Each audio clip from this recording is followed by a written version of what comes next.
Exactamente, o sea, más claro no canta un gallo, o sea, terapia combinada a dosis fija de Sí, dos o más medicamentos en una sola tableta, porque el problema del tratamiento de la hipertensión, la adherencia es un problema muy serio que se beneficia cuando se utiliza la terapia combinada a dosis fija. Sí, yo solamente agregar sobre lo mismo, suerte que tenemos al profesor Coca acá con la experiencia y todo, no es que sea sobón, pero sé que es el único que nos puede poner orden acá, Patricio, y de todo para poner esto. No, es una broma, es una broma. Yo estoy de acuerdo, no, yo estoy de acuerdo en la misma línea porque ya no ha planteado dos, sino ha planteado que la posibilidad de usar un tercero y en dosis bajas el detalle es control de la presión arterial con menos efectos secundarios y es muy atractivo. Y eso es algo que viene. Entonces, yo aprovechando lo que muchos de ustedes capaz están preguntando, ¿por qué, doctor, el beta bloqueador que se ha usado tanto, ya no lo usan en primera línea? Sobre todo me lo acaban de pasar a cuarta línea los europeos. Perdón, salvo casos específicos. Yo no hablando en casos específicos, me olvido del caso específico. Solamente me refiero al beta bloqueador, pero que tiene una propiedad, que no tiene la alteración metabólica, que no me va a producir más diabetes, no me va a producir más dislipidemia, me controla la presión aórtica central y tiene un efecto vasodilatador que rejuvenece desde el punto de vista vascular. Hablo del que tiene efecto vascular, vasodilatador, y al otro que es liberador de óxido nítrico. Entonces hablo solamente de dos productos, cannabidiol y nebivolol. Sí, pero hay... ¿Podría entrar ahí o no? Sí, yo quisiera ampliando un poco para la discusión. Miren, a mí yo tengo un sesgo aquí porque para mí frecuencia cardíaca es un predictor de riesgo de mortalidad independiente. Y una de las cosas que me gusta de las guías europeas es que pone y hace una llamada de atención a frecuencia cardíaca. Nosotros tenemos en obesidad, tenemos hipertensos jóvenes que tienen régimen hiperdinamico, que tienen hipertensión diastólica y que tienen frecuencias cardíacas altas. Esos pacientes se van a beneficiar, no sé cuál es su opinión, doctor Coca, y en mujeres en edad reproductiva. Yo quisiera que usted, de alguna manera, le dé a los betabloqueadores el rol que deberían de tener. Yo creo que esta mañana ya lo expuse así, porque la guía europea lo que dice es que cualquiera de los 4 grupos, de los 5 grupos, incluyendo los betabloqueadores, son fármacos utilizables en el tratamiento de la hipertensión arterial porque han demostrado reducir morbimortalidad. Por tanto, el betabloqueador está en el mismo nivel de reducción de morbimortalidad que cualquiera de los demás. Lo que ocurre es que si en la población general hipertensa, cuando uno analiza los beneficios que han reportado determinadas estrategias frente a otras, parece claro que los beta bloqueadores o las terapias basadas en el bloqueo beta en hipertensos, no estoy hablando de insuficiencia cardíaca ni infarto miocardio, hipertensión arterial pura, han sido menos, vamos a decir, menos evidentes, sobre todo en la protección del accidente cerebrovascular, sobre todo. Entonces, cuando uno ve esto, dice, muy bien, ¿cuál es el papel del bloqueo beta? Bueno, el papel del bloqueante beta es, ya de entrada, en todos aquellos pacientes en los que existen indicaciones específicas, postinfarto, insuficiencia cardíaca, fibrilación auricular, lo que tú quieras. Además, hay otras indicaciones en las que incluso la guía europea dice que se puede utilizar beta bloqueador en monoterapia, que es una de las excepciones. Y nosotros decimos, hombre, el 90% de los hipertensos del mundo debieran ser tratados con terapia de combinación, fija, en un solo comprimido. ¿Cuáles son las excepciones? Decimos, bueno, algunos casos, por ejemplo, la mujer joven con una hipertensión no muy elevada, grado 1, que quiere quedarse embarazada, ese es un momento ideal para dar un beta bloqueador. Porque aunque quede embarazada, siempre estaremos a tiempo después de modificarlo, dependiendo de la eficacia o no, pero no haremos daño al feto. En el varón joven es otra de las indicaciones, porque como tú muy bien decías, esas hipertensiones hiperdinámicas que se acompañan de taquicardia sinusal, no hace falta que esté en una taquicardia sinusal, el típico ejecutivo agresivo de 47 años que... los cardiólogos de no las es mesas ejecutivo, redondas. No es su caso. Por la edad, solo por la edad. Pues son pacientes que pueden responder muy bien a los modernos betabloqueadores, sobre todo los que son vasodilatadores también. Por tanto, sí que hay indicaciones claras del uso del bloqueo beta, incluso en primera instancia. Con su natural modestia, el doctor Antonio no dice que tuvimos una consultoría por parte de la Organización Panamericana Sanitaria para formar aquel cuadro de lo que llamamos medicamentos corazón, ¿cierto? El cuadro básico de lo que debía disponerse o de que debe disponer una farmacia básica para el manejo de la hipertensión. Y ciertamente se colocó a los beta bloqueadores y uno de esos un vasodilatador. Es decir, venga, ¿cuál IECA? Cualquiera. ¿Cuál ARA? Menos enalapril, es cierto. ¿Cuál ARA? Menos losartán. ¿Todos por qué? Por el lapso de 24 horas. Y lo que le decía Antonio que debíamos de celebrar, y esta es la buena noticia, cierto que acaba la Organización Mundial de la Salud el 9 de julio de incluir en su listado de medicamentos esenciales a terapia antihipertensiva combinada a dosis fija, ¿cierto? Eso significa automáticamente que los países signatarios, como es Ecuador, tendrán que poner en su lista de medicamentos básicos la combinación a dosis fija de un ARA con un diurético específicamente tiacídico, hidroclorotiacida, o de un ARA con amlodipino, o de un IECA con un diurético o con un calcio antagonista. Yo tuve oportunidad en un congreso aquí del Ecuador de oír hablar de una propuesta un poco así media rara sobre desnervación renal. Entonces, mi pregunta es, después de los estudios que fueron, no se encontraron los resultados, con una serie de peros que no le hicieron el mapa, una serie de cosas. Mi pregunta es, ¿cuál es el rol, Félix, que tú le das o crees que debe tener por ahora este método de denervación renal para el tratamiento de la hipertensión arterial refractaria? Claro, el capítulo de refractaria hay que ser muy cautelosos en hacerlo y sobre todo tener el diagnóstico adecuado, porque no es tan fácil decir un refractario sencillamente porque no controla la presión arterial, es un error, que es lo más común que se hace. Entonces, el fluxograma de diagnóstico y descarte implica una serie de cosas que uno tiene que hacer para el paciente catalogarlo como refractario. La definición sigue siendo toda una discusión entre varias escuelas, entre AJA, CC versus europea.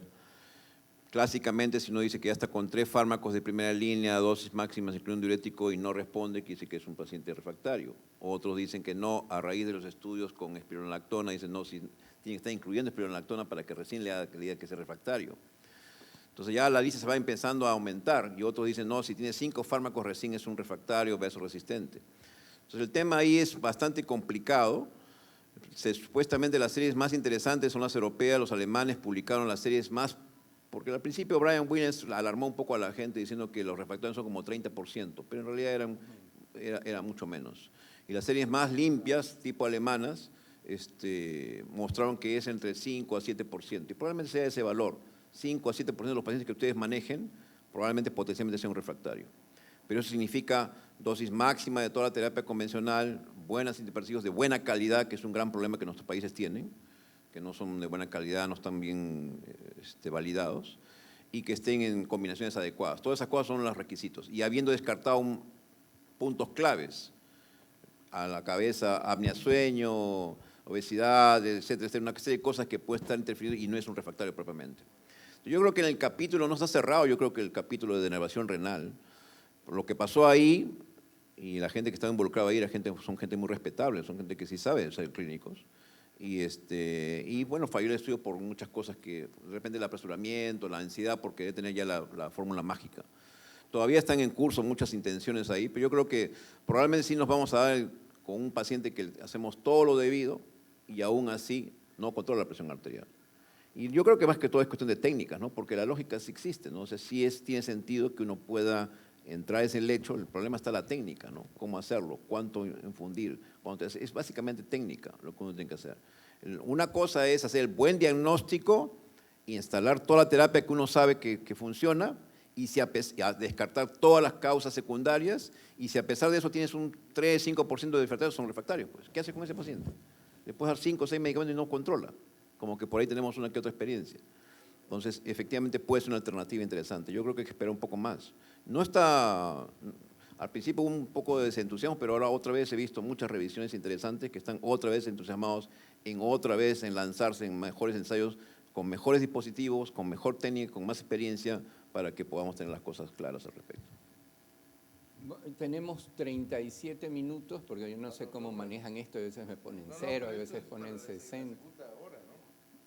Sí, pero... Llevamos hora y media. Sí, pero quisiera que el público, el auditorio... Si no, nos seguimos preguntando acá, lo mismo. Pero... Gracias. Una pregunta interesante. Yo creo que algunos médicos, nefrólogos y cardiólogos utilizamos MAPA. Y hay hallazgos, como ustedes indicaron, los valores nocturnos que son buenos marcadores. Pero hay un dato que aparece en MAPA, que nosotros hacemos, que todo parece normal, pero el paciente no es DIPER. ¿Qué importancia ustedes le dan? ¿Es un marcador de daño blanco? ¿Es un marcador ya de riesgo, a pesar de que todos los demás valores son normales? Y no es diabético, por su todo. El grupo español, encabezado probablemente el doctor Hermida, que es uno de los que más sabe de todo este tipo de comportamiento nocturno, lo más que ha demostrado, su intención era modificar ese patrón, que no se ha logrado en forma exitosa, y tampoco se ha logrado que interviniéndola uno tenga menos eventos. Por lo menos no está probado, hasta donde yo sé. No sé, de repente el doctor Coca nos sorprende con un dato más. Pero sí es cierto que es un predictor indiscutible de riesgo. Esa persona sí tiene más eventos, va de la mano con más compromiso con el blanco, efectivamente es un hipertenso malo. Y peor aún, como lo mencionaron las series de Cario y todas las series japoneses, los Riser son los peores todavía, ¿no? Los que tienen más bien pero ahí siempre uno tiene que buscar apnea del sueño por si acaso, que es lo que más común que hay. Pero hasta donde sé, la intervención de eso se ha intentado todo y por ahora no se ha visto que haya beneficio, por lo menos hasta donde yo sé. Sí, es así. No olvidemos que el doctor Hermida es doctor ingeniero, no es médico. Por tanto, él de medicina sabe poco. Y él sabe mucho de matemáticas. Entonces intentó manipular matemáticamente todo y con la idea de que, errónea, de que si el perfil no DIPER es un marcador de riesgo y el perfil DIPER tiene un pronóstico mejor, convertir un DIPER en no DIPER mejoraría el riesgo. Y eso es lo que ha sido imposible y yo creo que será imposible demostrarlo. Porque en realidad el individuo que tiene un perfil no reductor es la expresión de un daño muchas veces irreversible, de un daño que es residual y que va a mantenerse allí. Entonces, no creo que tenga mucho sentido el que nos preocupemos de revertir un perfil no DIPER a un perfil DIPER. No lo tiene. Entonces, yo creo que esos son esfuerzos baladís que no tiene mucho sentido perder el tiempo en este tipo de experiencias, porque en el fondo lo más importante es reducir la presión arterial. El hecho de que, imagínense, por eso digo que creemos poco en ese concepto del DIPER, no DIPER, porque si usted tiene un individuo que tiene un perfil DIPER y le da con una presión nocturna normal, solo tiene elevada la presión diurna, y usted le da un medicamento de corta duración de acción, le reduce la diurna, la normaliza, la nocturna se queda igual, y entonces, ¿qué significa? Convierte a un DIPER en un no DIPER. Es decir, se pueden manipular los perfiles circadianos utilizando determinados tipos de medicamentos y no significa nada. Eso es un invento. La cronoterapia no se lo cree nadie. Bueno, ellos sí, los que lo inventaron.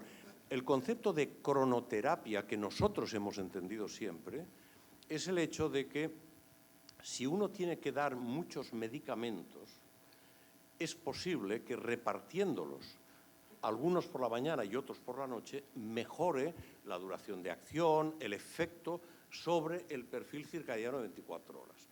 Pero los inventores de este aspecto de la cronoterapia querían demostrar que la medicación dada por la noche era más efectiva que dada por la mañana. Y no lo han podido demostrar, ni lo demostrarán nunca.